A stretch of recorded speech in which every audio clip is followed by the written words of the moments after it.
9. The Radio Wammo Breakfast. Kiwi. Well, it was a few months ago that I spied a virtual cookery book online that was being given out for free by Jules Clancy at a website called thestonесoup.com. And I thought it was a pretty cool idea in that not only was the cookery book presented in a very fine format and much like a physical cookery book, and that it had really nice pictures and the recipes were really nice and concise and quite easy to do. So we spoke to Jules Clancy a few months about this cookery book and why she was doing it and about her website called thestonесoup.com. Well, since then she's moved on to putting together another cookery book and also something called a virtual cookery school. And Jules is with us, all going well, from Australia this morning via live Skype video. Hello to you, Jules. Hey Glenn, how you doing? Very well, and thanks for joining us this morning. Now, you're putting out another cookery book. Tell us about this one. Okay, so the book that I put out that you mentioned before, that was just it was all recipes that I'd published in other places, so mostly on Stone Soup, my blog, but also I've been writing for a few other blogs as well. And I kind of, once you publish and put them out there, they're gone. So I wanted to give them another life. So that's why I gave the book away for free. And then since then I've been working on a book that's the same concept, 5 ingredients, 10 minutes, so super simple recipes. But this book I want it to be like totally new recipes and actually charge people for it for a change. So I've been working on it. It's like 131 recipes that they haven't been published anywhere else, and it's all really new and exciting. Cool. And staying with that same ethos of how do you phrase it? I call it like simple, basic cooking, but you've got a particular way of viewing this type of simplistic cooking. Oh yeah, so I call it minimalist cooking. So there's kind of a lifestyle movement that's happening, on the blogosphere especially, where people are looking to look for more simplicity in their life and have less things and kind of live a more kind of person-centered life rather than an object and kind of status-centered life. Yeah. And so I'm kind of my ethos is kind of heading towards that, but I'm decided that it'd be fun to apply that just to the kitchen. So that's so the blogs, the byline is minimalist home cooking. So that's where that comes from. And now you're also branching it out and trying to spread the love by teaching people how to cook this way as well. And you're starting up something called the Virtual Cookery School. How does this work? Yeah, okay. So you don't have to take your computer into the kitchen if you don't want to. I get that question a bit. Yeah. But yeah, this is just an opportunity for people to learn from anywhere. So it's great for people that live in remote areas, but it's also great for people that, have young children and they can't get out to a class. How it works is, the first class I'm running is called Solve Your Dinner Dilemma. So it's all about how to, set yourself up so when you come home from work, you can just get dinner ready in, 10, 15 minutes and it's not a stress anymore.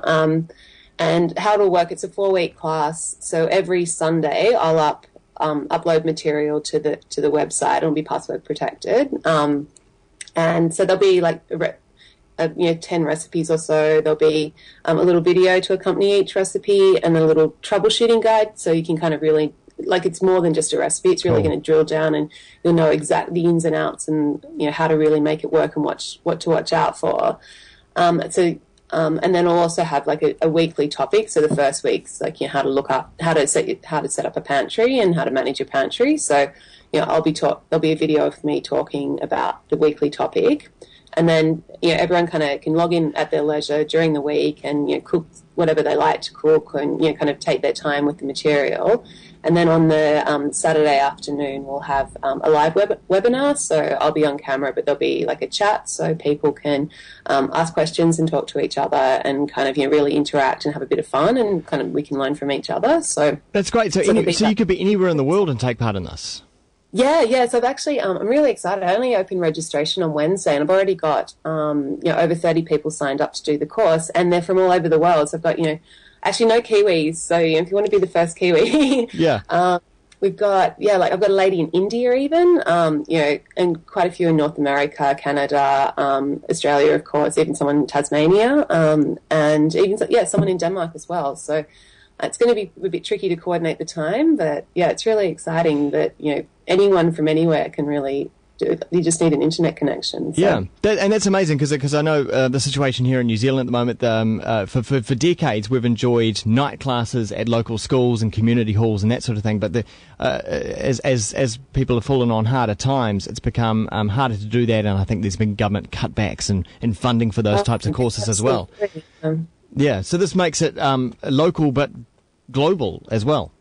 Yeah, it does. And the other awesome thing is that I think I've done a lot of cooking classes where you go and it's a very fancy kitchen. It's got all this crazy equipment that you don't have in your own home. So you learn to cook something and it's fun. But when you get home, you're like, oh, I don't have that steamer. I can't make this steamed fish dish kind of thing. Whereas so this is, you'll be able to choose the recipes that work, that appeal to you in the beginning. And then you're learning using your own equipment. So if you have a problem, you'll be able to ask questions and you're really learning how to do it for you kind of thing.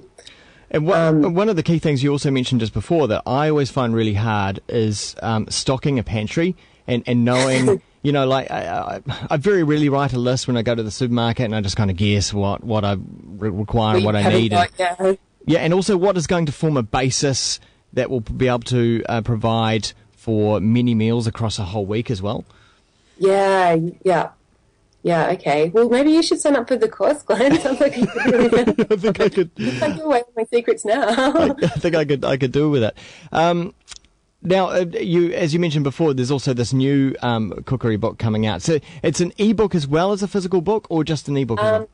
Yeah. So at this stage, it's an ebook. You can buy a physical copy. So I've got a copy here that I got printed, but it's 335 pages, so it's quite big. Yeah. And I'm just using print on demand. So there's, I don't know if you know Blurb in the US, they specialize in printing on demand. So you just upload your file to their website. And then when you're ready to order a book, they will print one book for you and ship it for you. That's very cool. But of course it's wickedly expensive. So it cost me like $95 US to get this book printed. Yeah. So I have had a couple of regular readers contact me, and so I've sent them to my Blurb shop, so they've bought a copy, but they're a bit crazy, I think.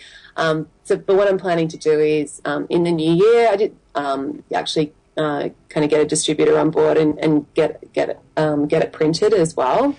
But I didn't have enough time to do that now. Yeah, I mean, I guess people like holding the book and they like to be able to have that page open and in the kitchen and whatnot, but.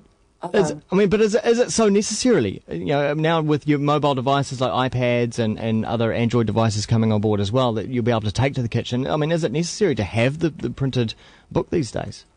Well, for me, it's not, Glenn. But I think a lot of people, when it comes to cookbooks, they're very traditional, and so I actually think there's a lot of power in having both options. So you can buy the physical book and then get an electronic copy, so you can keep that on your computer or your iPad, and when you're in the supermarket or your phone even, you can just do a quick search. But you can also, when you're sitting on the couch in the evening, you can go up and flick through the book. So I think there's a lot of power in offering both options. But moving forward, I think particularly with iPads and stuff, that people will eventually move away from paper. I wonder if we could get a sneaky wee preview from the virtual cookery book and perhaps try a recipe for tonight. Yeah, absolutely. So I thought we'd talk. This is one of my favourites. I actually cooked it for dinner last week. It's have you got it up on? Can you show it up on the screen? Yes, it is the fiery tomato and couscous soup.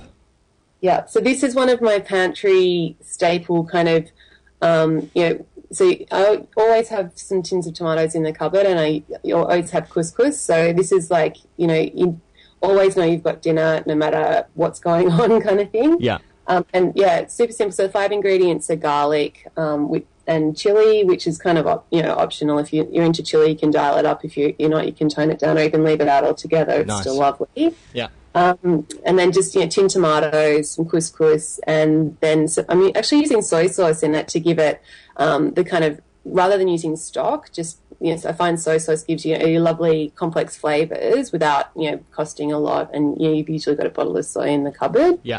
So you just chop the garlic up, brown it quickly, and then add the tomatoes and the chili and the soy, and just let that simmer down for a little bit to break down.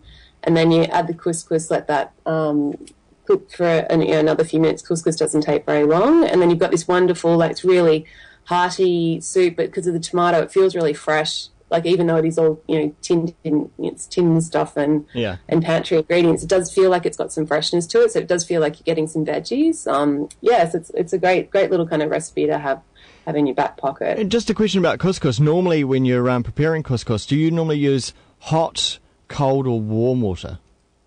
I usually use put it in a bowl and have boiling water and pour it over. So because this is a soup, we're just cooking the couscous. We're actually simmering the couscous, so it'll cook a bit faster. Yeah. And you don't we don't have to. We're not looking for that light, fluffy texture in a soup because it's so moist. So you don't have to worry about letting it sit. Cool. So I guess it would make the soup feel a bit more substantial as well. Yeah, it does. It's really filling, and it's kind of got that lovely comforting feel that couscous gives you. So yeah. Yeah. Nice. Really one of my faves. So simple. 5 ingredients. That's all it is. That's right. 10 minutes. Done. Dinner's ready. Well, you can find the details about all this over at thestonesoup.com. Check out the blog there, and also check out stonesoup.virtualcookeryschool.com and sign up if you want to do your schooling virtual, and perhaps be one of the first virtual cookery schools in the world. Yeah, I think it is the first totally virtual school. Yeah, most other schools have some sort of live component as well. So it's pretty exciting stuff. Nice. Yeah. Thanks so much for joining us on the show, Jules. I hope you can come back soon.